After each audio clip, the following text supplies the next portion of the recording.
Buenos días, hermanos, y qué maravilloso es ver, ¿verdad?, los testimonios de nuestra iglesia, del pueblo de Cristo, donde yo sé que así como tu historia, como mi historia, cuando vemos y pensamos en lo que Dios ha hecho, vemos que Dios siempre ha estado en cada detalle de lo que es tu vida, de lo que es tu ministerio, de lo que es tu testimonio.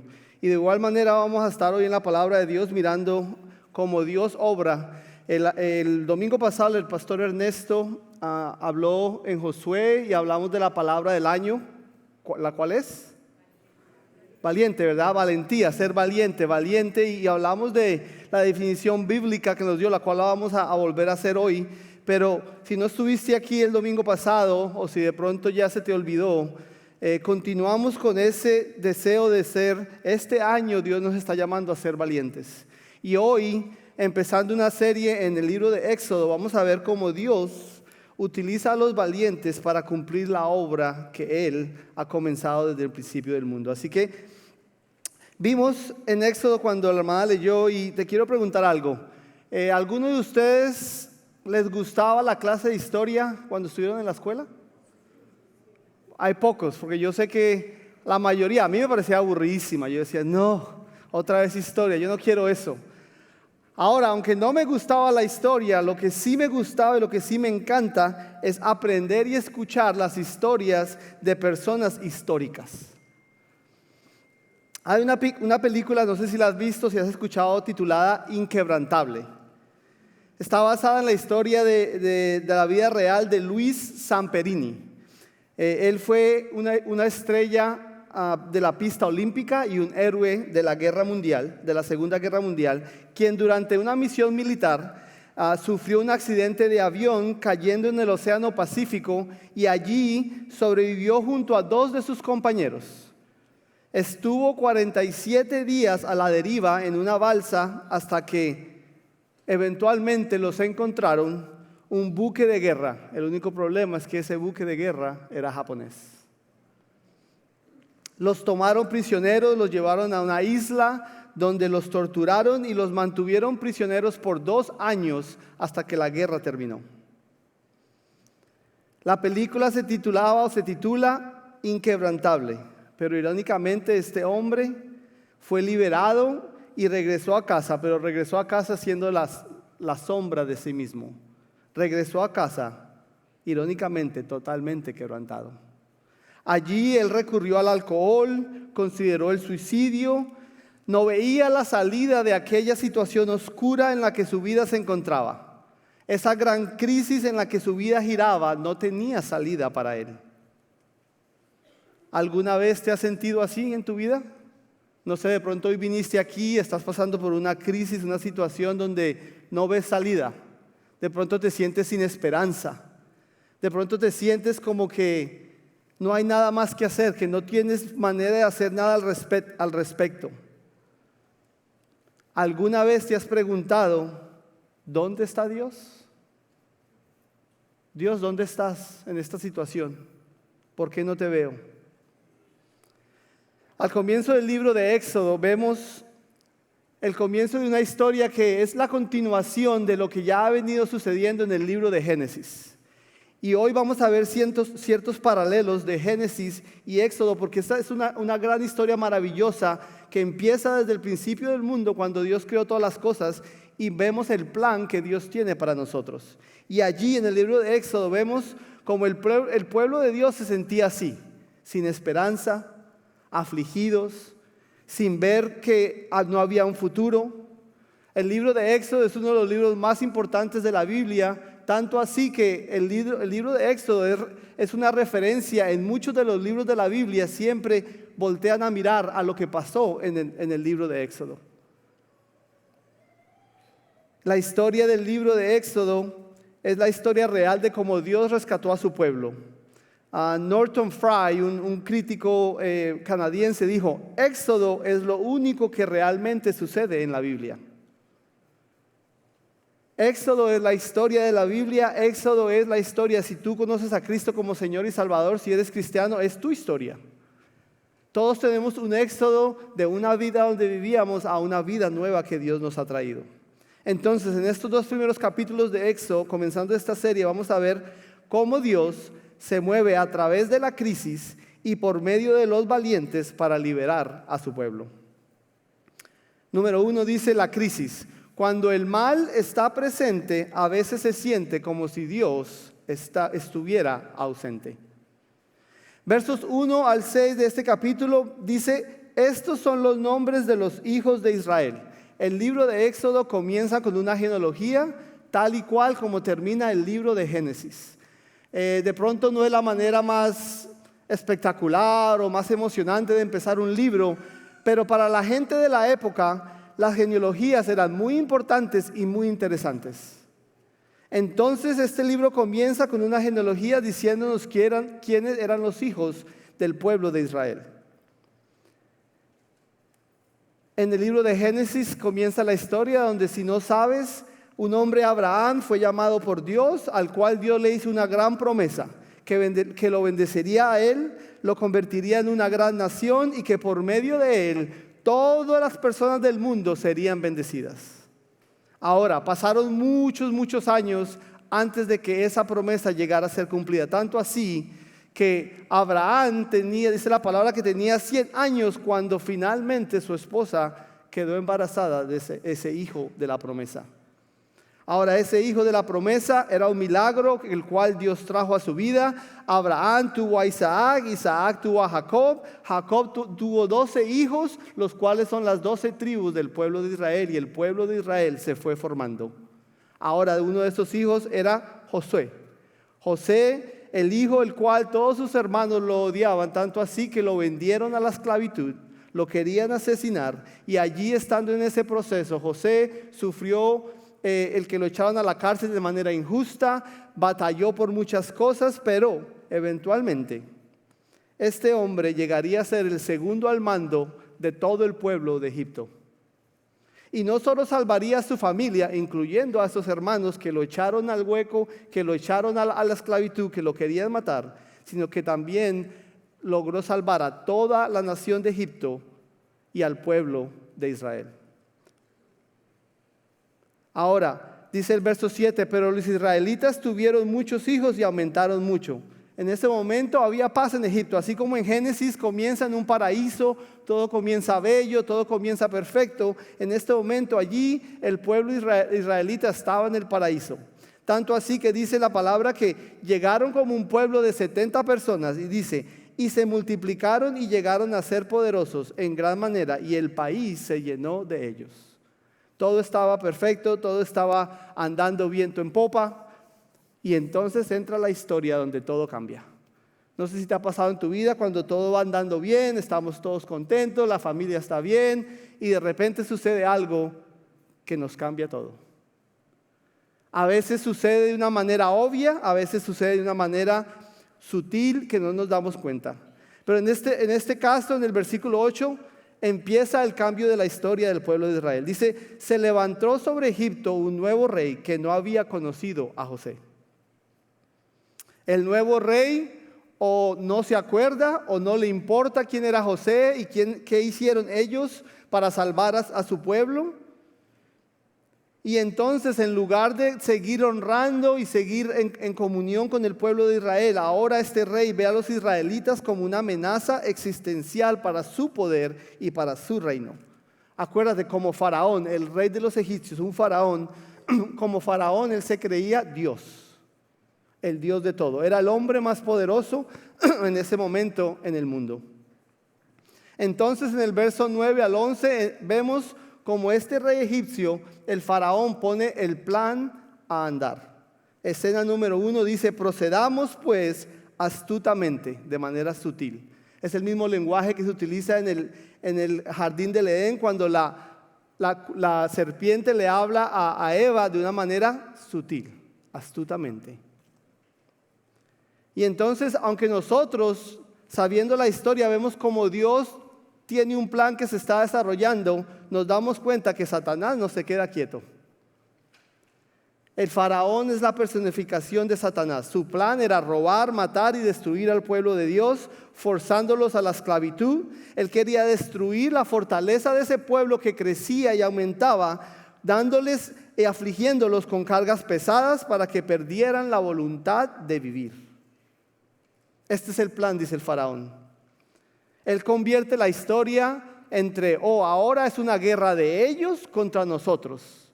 Él toma el temor del pueblo judío, porque aquel pueblo israelita estaba creciendo, y entonces empieza a manipular el temor de los egipcios para decir, no, ellos son malos, ellos van a atacar. Si llegara a haber una guerra, ellos se van a alinear con aquellos que nos van a atacar. El faraón empieza a crear una mentira en medio de su pueblo, utilizando el temor de los egipcios para entonces proyectar lo que él quería hacer y así encubrir el verdadero plan que él tenía y que él pretendía cometer. Esto lo hemos visto en la historia. ¿No han escuchado a alguien llamado Hitler? La misma historia. Él tomó el temor de su pueblo para empezar a decir de que los judíos eran malos y que los judíos deberían todos morir. Un plan el cual convenció a todo su pueblo que eso era así, pero todo era bajo un plan que él tenía, porque él quería la gloria y la honra. Entonces el faraón aumenta la presión y desata un plan de ataque ante el pueblo israelita. Un plan psicológico y espiritual para que los hebreos perdieran toda la esperanza. ¿Qué hizo? Nos dice en el verso 12 y 14 de que habla de que los puso a trabajar, servidumbre, rigor, esclavitud. En todos estos versos se utiliza la misma palabra para todo eso, la palabra hebrea abad, que significa como una monotonía total, donde era solo trabajo, donde los israelitas llegaran a un momento donde perdían la esperanza de seguir adelante. Ahora, la palabra de Dios, y Dios es maravilloso, porque el verso 12 al 14 nos muestra cómo ese plan no le empezó a funcionar como él lo pensaba. Dice el verso 12 al 14, cuanto más los oprimían, más se multiplicaban y más se extendían, de manera que los egipcios llegaron a temer a los israelitas. El plan se le volteó. Ahora, cuando vemos la esclavitud en la cual los israelitas estaban experimentando en Egipto, eso es una imagen de lo que es y de lo que hace el pecado en nuestras vidas. El pecado se presenta como algo y comienza como algo normal. Muchas veces como algo que trae y ofrece placer, ofrece gozo, ofrece buenas cosas, pero luego se convierte en monotonía y tu vida empieza a caer en la esclavitud del pecado. El pecado nunca cumple por completo lo que promete, y en cambio solo trae muerte y disolución a tu vida. Y en esa misma esclavitud como la es del pecado, era donde los israelitas se encontraban de una manera física, una esclavitud que continuó por muchos años. Generación tras generación, ellos veían como eran esclavos y cada vez que pasaba más tiempo, la esperanza se iba terminando. Llega un momento en la vida de ellos que el sentimiento de derrota y la desesperanza toma control de las vidas. Ya no tengo salida, esto nunca se va a acabar. Viktor Frankl era un hombre, un psiquiatra y un neurólogo, el cual sobrevivió los campos de concentración, el Holocausto. Y él, hablando de ello, dijo: en los campos de concentración, la desesperanza era la arma más letal, aún más letal que el hambre y la brutalidad. El prisionero que pierde la fe en el futuro, en su futuro, se condena. Empiezas a preguntarte, ¿cuándo terminará esto? ¿Sí tiene esto fin? ¿Hasta cuándo va a durar esto? ¿Dónde está Dios en todo esto? ¿Por qué Dios no hace algo? Quizás no hay un Dios como yo creía. No sé si te encuentras ahí, no sé si has pasado por momentos así, pero la vida muchas veces nos trae esos momentos de crisis. Y tu fe empieza a ser probada. Lo que tú crees, como tú dices que vives tu vida, empiezan a ser probados. Y empiezas a preguntarte, ¿dónde está Dios? No veo solución. ¿Qué voy a hacer? Ahora vemos que el plan del faraón, la escena número 1, no le funcionó. Entonces el faraón dice, bueno, vamos a avanzar. Escena número 2, versos 15 y 16. El faraón no termina con su plan y ahora llama a las parteras hebreas. Estas parteras en ese tiempo eran mujeres estériles, las cuales por ser estériles las ponían a hacer este trabajo para ayudar a aquellas mamás y a aquellas damas que sí podían dar a luz. Ese era el propósito y el llamado de aquellas mujeres estériles, de aquellas parteras. Entonces las llama y les ordena que todo bebé varón debe morir. Pero vemos que tampoco le funciona el plan.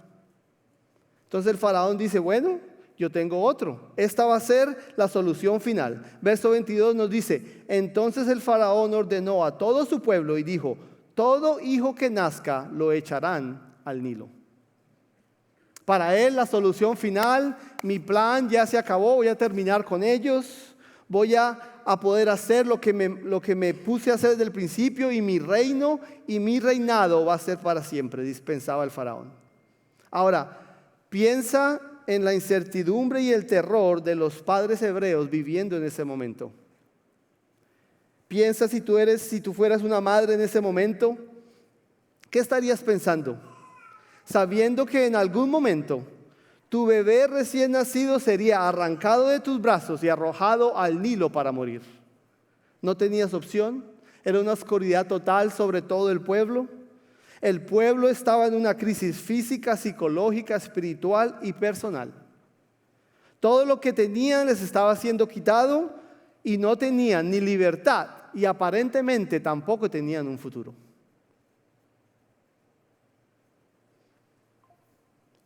Qué difícil es encontrarnos en momentos así y la vida, porque vivimos en un mundo quebrantado, vivimos en medio del pecado.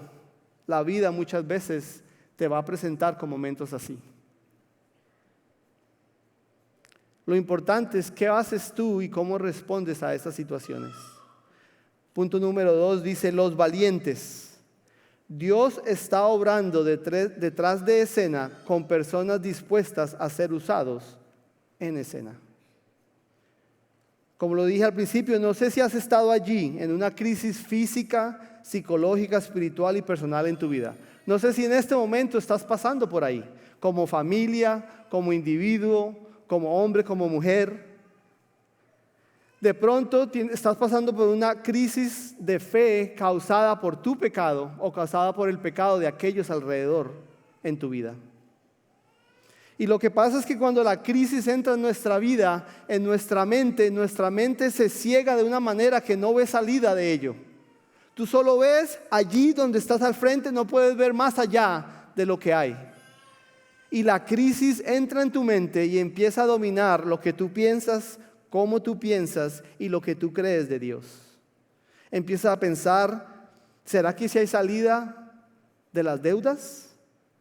¿Será que sí hay salida de esta adicción? ¿Será que sí hay salida de esta mala relación? ¿Será que sí hay salida de esta? Pon lo que tú quieras allí. Te empiezas a preguntar, ¿pero dónde está Dios?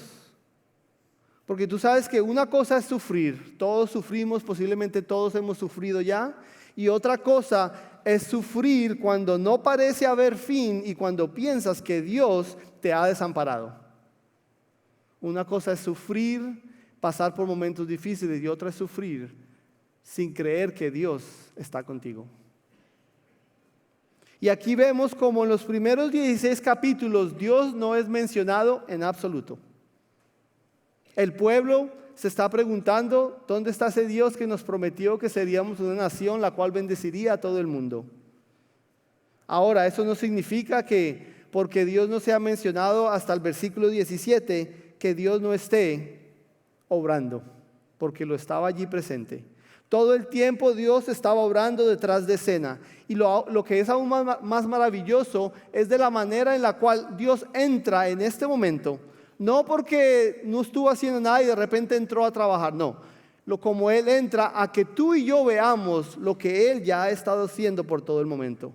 Dios entra, aparece en escena e interviene, no como tú lo piensas Y normalmente si has pasado por momentos así te das cuenta que cuando Dios actúa, actúa de la manera que menos te lo esperabas, de una manera que nunca te imaginabas.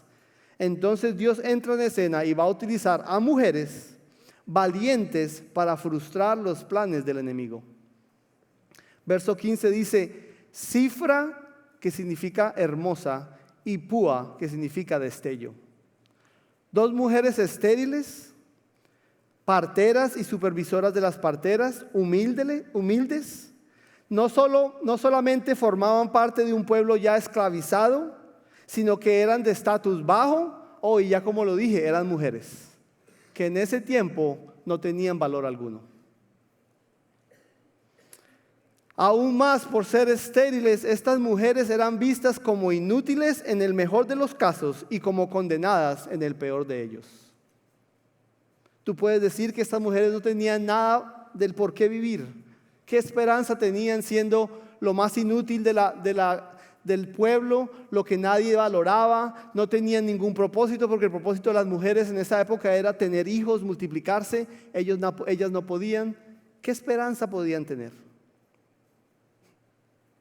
Pero qué maravilloso es Dios, que no conocemos el nombre de este gran rey. Solo dice la palabra el faraón. No conocemos quién era, su nombre, pero sí conocemos el nombre de estas dos mujeres valientes que Dios escogió para hacer su obra. Cifra y Púa. Dice en el verso 17 su valentía. Dice, pero las parteras temían a Dios y no hicieron como el rey de Egipto les había mandado.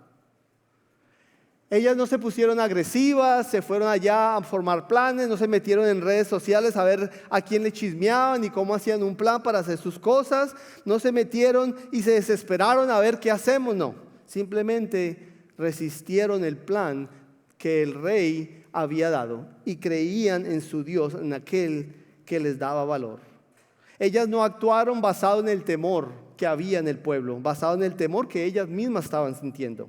En contraste vemos, cuando miramos una vez más el paralelo con Génesis y la historia como continúa. En Génesis había una mujer llamada Eva, la madre que escuchó la serpiente y eso condujo a la muerte.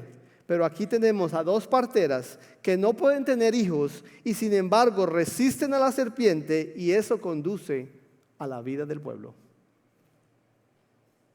Si ves, las parteras se presentan ante el faraón porque ningún bebé varón estaba siendo asesinado.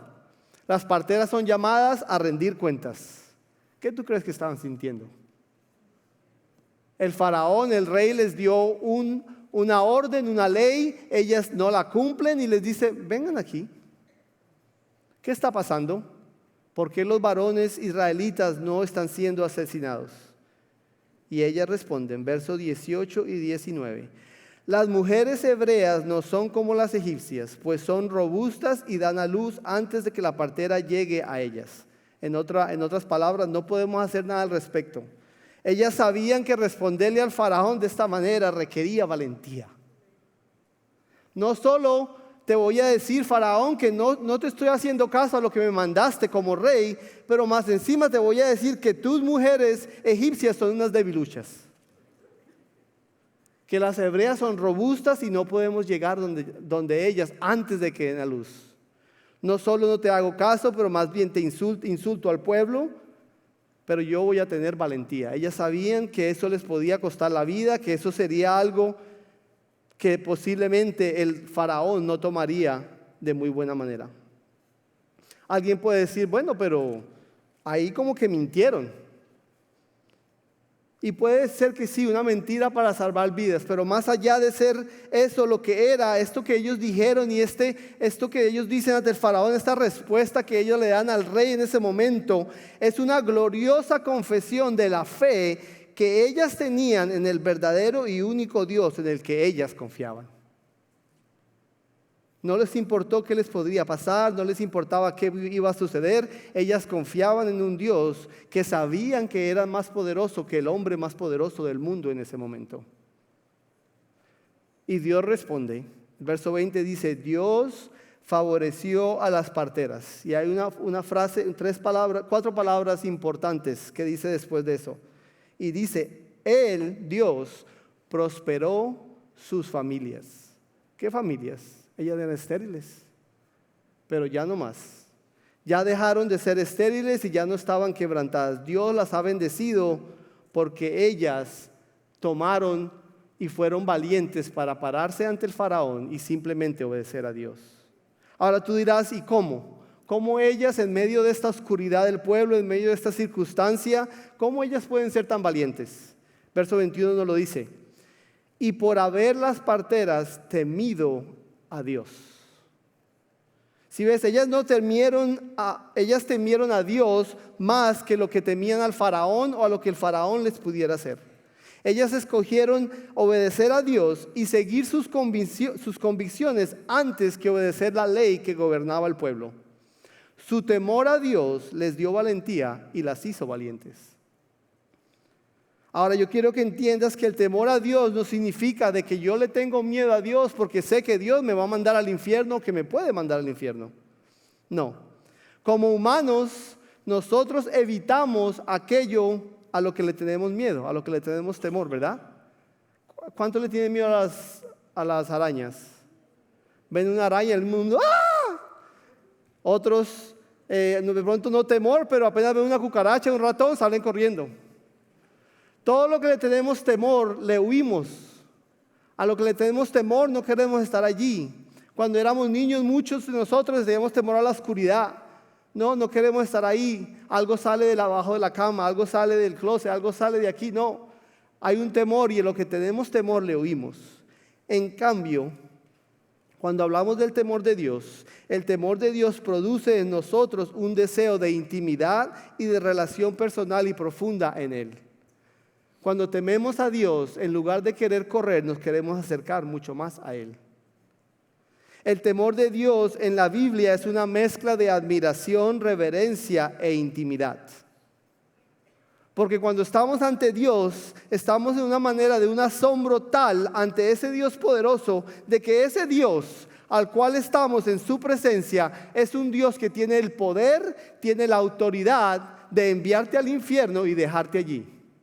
Pero también sabemos de que ese mismo Dios es un Dios personal que te ama y en esa intimidad Él quiere que te acerques a Él y que como hijos y hijas de Él tenemos una relación personal con Él y entonces estamos en las manos de papá en la cual nos protegemos, estamos en total cuidado y nunca pereceremos de sus manos.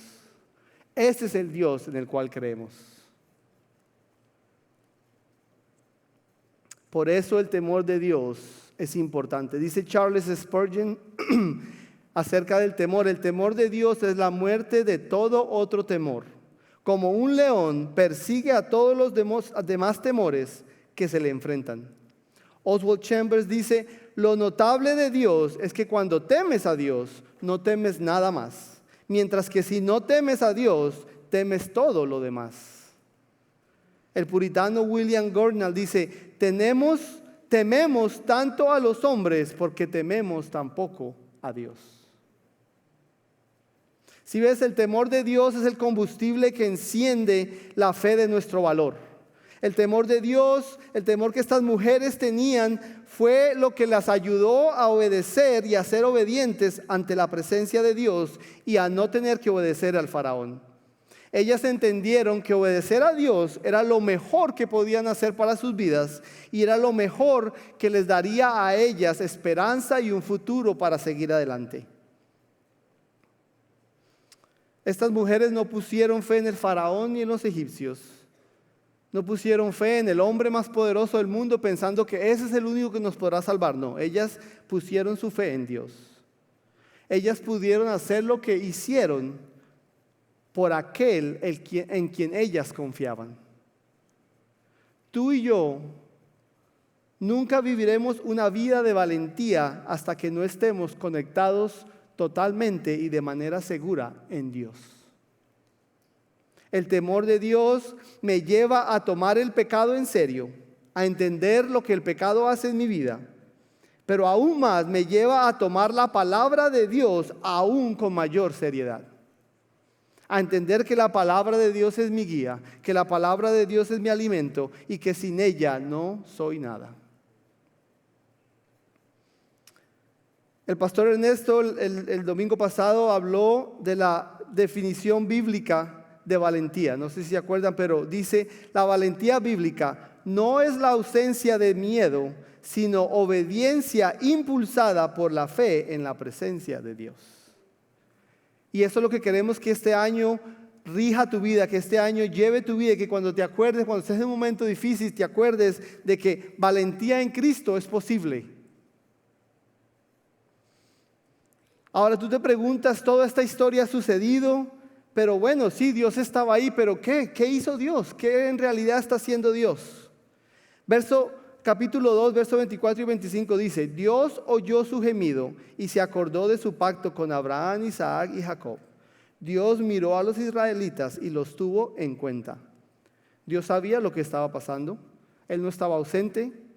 Él sabía todo lo que estaba sucediendo y Él estaba obrando detrás de escena, aunque nadie se daba cuenta. Entonces el plan de Dios empieza a verse y a ser iluminado a aquellos que están presentes. Capítulo 2, verso 1 y 3 dice, un hombre de la casa de Leví fue y tomó una mujer a una hija de Leví, y la mujer concibió y dio a luz un hijo.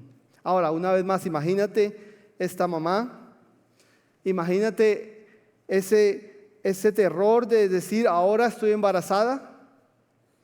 El miedo que podría pasar por lo que podría suceder, preguntándose cada día, ¿será un niño o será una niña? Y si es un niño, ¿qué voy a hacer? Los días se convierten en semanas, las semanas en meses, la ansiedad sube. Imagínate esta mujer, esta mamá con su ansiedad, pensando qué voy a hacer, sus oraciones, la planificación de lo que iba a suceder cuando ese hijo llegara a este mundo. Dice la Biblia que y dio a luz un hijo, y viendo que era hermoso, el mismo lenguaje de la creación cuando Dios crea el mundo y dice que todo era bueno y hermoso, es la misma palabra que utiliza aquí diciendo que viendo que era hermoso, lo escondió por 3 meses, pero no pudiéndolo ocultar por más tiempo, había que hacer un plan, había algo que tenía que suceder. El faraón había ordenado un genocidio. Todo niño había ser asesinado o tirado al Nilo. Era la ley del momento. Esta mamá amaba tanto y mucho más a Dios y a su hijo que no se iba a dejar llevar por el temor a obedecer un mandato que un rey había hecho. No. ¿Qué hizo entonces? En el verso 3 y 5 nos dice, tomó una cestilla de juncos, un arca, y cubrió con asfalto y brea esa barca. Entonces la puso el niño en ella y la colocó entre los juntos a la orilla del Nilo. Una vez más, un paralelo con Génesis en la historia que Dios continúa, donde si no saben o no han escuchado esa gran historia de Noé con un arca, el cual Dios la mandó que la cubriera de brea, es lo mismo que esta mamá hace con la cesta y el arca donde pone a este bebé. Hebreos 11:23 nos habla de esa fe de estos padres. Dice, por la fe Moisés, cuando nació, fue escondido por sus padres durante 3 meses, porque vieron que era un niño hermoso y no temieron el edicto del rey. Ahora lo ponen allí en el río, dejan que empiece a flotar ese niño en la canasta, en el arca. Y su hermana, dice que su hermana, Miriam era su nombre, se puso a lo lejos para ver lo que sucedería. No solo hemos visto dos parteras estériles que no tenían ningún valor ser valientes, ahora vemos una pequeña joven, la hermana de este niño, observando a su hermanito flotar por el río mientras que va mirando qué pasó. En el verso 6 al 9 nos dice que la hija del faraón, cuando vio esa canasta, lo llamó y vio que abrió esa canasta y vio que era un bebé y tuvo compasión del bebé. Y esta joven, estando pendiente, con valentía, se presenta ante la hija del faraón y simplemente le dice valientemente, ¿quieres que vaya y llame a una nodriza de las hebreas para que críe a ese niño? El que ella se presentara ante la hija del faraón no era cualquier cosa. Pero ella con valentía le dice, ¿quieres que te busque a alguien? La hija del faraón le dice, sí. La muchacha le dice, tengo a alguien. La hija del faraón le dice, bueno, tráemela. ¿Y ella quién trae? A la mamá del hijo. Y dice, le dice la hija del faraón: llévate a este niño, hablándole a la mamá, y críamelo, y yo te daré tu salario. La mujer tomó al niño y lo crió. No solamente la madre puede entonces ahora criar a su niño, pero ahora le pagan por criar a su niño. ¿Cuántas madres dirían: ay, págame a mí también? Esos niños me han costado, y cuánto valen, ¿ah? Pero qué maravilloso es Dios, ¿verdad? Hasta en los detalles más pequeños siempre está en control de todo. Su madre ahora no solo va a criar a su niño y va a poder hacer lo que como madre ella quería y anhelaba hacer, pero ahora también va a recibir un pago de algo que sin duda lo haría por gratis. Verso 10 nos dice que cuando el niño creció, ella lo llevó de vuelta a la hija del faraón y vino a ser su hijo de la hija del faraón, y puso por nombre Moisés, diciendo: pues lo he sacado de las aguas. ¿Y por qué esto es importante? Porque aquí vemos la providencia de Dios. Ese hijo que iban a ser siendo hebreo, pero iban a ser como un egipcio, siendo en el palacio del faraón, hijo de la hija del faraón, va a crecer allí como alguien principal ante los egipcios. Y de ahí vamos a ver la historia de Moisés como continúa, y vamos a ver la providencia de Dios. Pero vemos que la mano de Dios está en total control y en toda la historia que está sucediendo. La providencia de Dios es la mano que está en el guante del tiempo. Cuando no lo vemos, Dios está obrando. Y no solo eso, pero Dios a menudo obra de manera improbable a través de personas poco probables. Su propósito siempre se cumple, y aquí no hay coincidencias, solo hay providencia de Dios. Ahora tú te dirás: pero ¿por qué Dios permite esto? ¿Pero por qué Dios permite que todas estas cosas, que el mal y el sufrimiento sucedan? Y no es que Dios sea el autor o la causa del sufrimiento y del mal. No, Dios utiliza el sufrimiento para el propósito que Él tiene en su plan. Él tiene un propósito aún mayor y más grande de lo que tú te puedes imaginar. En la historia de José, cuando sus hermanos vuelven y ellos, queriendo asegurarse de que él no los odiara, ellos le preguntan y le dicen perdón, y él dice, Génesis 50:20: ustedes pensaron hacerme mal, pero Dios lo cambió en bien para que sucediera como vemos hoy, y se preservará la vida de mucha gente. Lo que ustedes creyeron para mal, hicieron para mal, con una intención maligna de querer matarme, venderme, Dios lo tomó para bien. Vemos que al final del día el propósito de todo esto es que Dios reciba la gloria. Cuanto más oscura sea la noche, más brilla la gloria de Dios. El punto de nuestras vidas es que podemos ser valientes porque Dios está con nosotros. Así que Dios levantó a un Moisés para sacar el pueblo de la esclavitud. Pero aún más importante, Dios también levantó a un Moisés mayor para que nos salvara de la esclavitud en la que nos encontramos, que es aún peor, y esa es la esclavitud del pecado. Ese Moisés mayor se llama Jesús, el verdadero y mejor Moisés. Jesús vino a este mundo de manera inesperada, a través de personas improbables, en situaciones y circunstancias que nadie se podría imaginar. El enemigo pretendía derrotar a Dios al provocar nuestra muerte, pero la victoria de Dios se presentó y se manifestó en nuestra vida. Porque Él vive, Cristo, puedo enfrentar el mañana, puedo enfrentar el hoy, puedo enfrentar el por siempre. Porque Él vive, Cristo, no existe ningún temor. Para terminar, la historia con la que comencé de Luis Zamperini. Él regresó a casa, una vez más, alcohólico. Su matrimonio y su vida estaban totalmente destruidos, fuera de control. En su desesperación allí, de repente escuchó que venía un hombre llamado Billy Graham. Y decidió ir allí a escuchar a este hombre. Escuchó el evangelio. Caminó por el pasillo cuando hicieron el llamado. Y Dios lo rescató de ese quebrantamiento. La oscuridad y la amargura de la vida de este hombre desapareció. Su vida fue transformada. Eventualmente Dios lo usaría para ayudar a otros a encontrar valentía en Dios. Tal vez lo que le sucedió a Luis Zamperini, torturado por 2 años,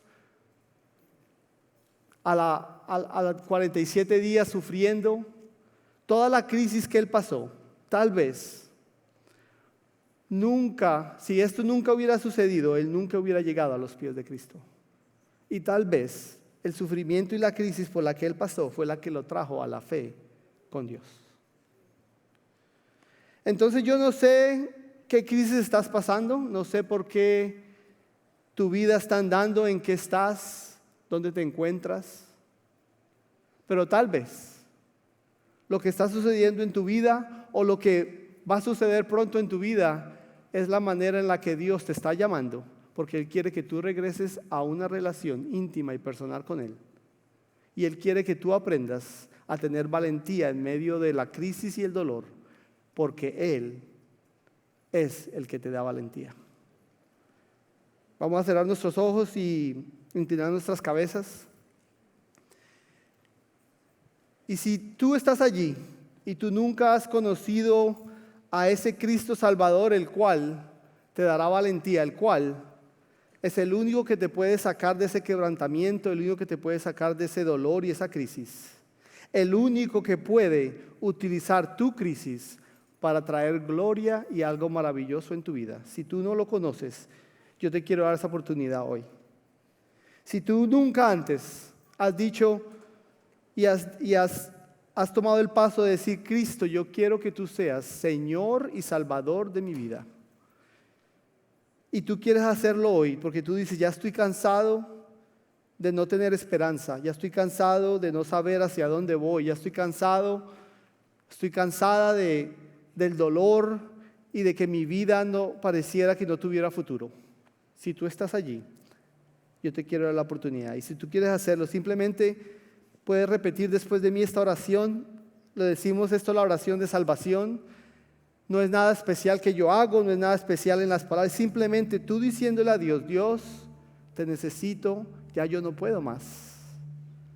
Así que si estás allí y ese eres tú, allí donde estás, tú con Dios simplemente puedes repetir después de mí: Papá Dios, gracias Señor por tu Hijo amado, el cual tomó la crisis, tomó el dolor, tomó todo en sus hombros. Vino a este mundo, vivió una vida perfecta. Y Papá Dios murió por mis pecados. Gracias porque allí en la cruz Él ha tomado mi crisis, este dolor que siento, esto que estoy pasando. Él lo ha tomado y allí en la cruz Él ha muerto y ha pagado por mis pecados. Gracias Dios por tu Hijo amado. Gracias Dios porque en ti hoy encuentro valentía y encuentro propósito para mi vida. Gracias Dios porque me das esperanza y me das un futuro. Porque Papá Dios, Cristo, yo quiero que tú seas mi Señor y Salvador de mi vida. Entra en mi corazón y ayúdame que en este momento, de hoy en adelante, yo pueda vivir una vida para la gloria tuya, siendo valiente, siendo y teniendo valentía para que tú recibas la gloria. Gracias porque tú me das vida eterna. En el nombre poderoso, sobre todo nombre, en el nombre de Jesús. Amén. Así que si ese eres tú, si tú eres esa persona, yo te animo de que te conectes con nosotros. Si tú de pronto hiciste esa oración y dices: por primera vez te voy a pedir algo valiente, simplemente levanta tu mano donde estás. Si la hiciste por primera vez, queremos orar contigo, queremos celebrar contigo, porque es un paso que va a cambiar tu vida. Así como el pueblo de Israel, su vida cambió, tu vida va a cambiar de ahora en adelante. Así que si lo hiciste, simplemente acércate al pastor Ernesto allí atrás, conéctate con nosotros porque te queremos ayudar. Y acuérdate que al final del día Lo único que importa es la gloria de Dios, porque en Él sí hay valentía.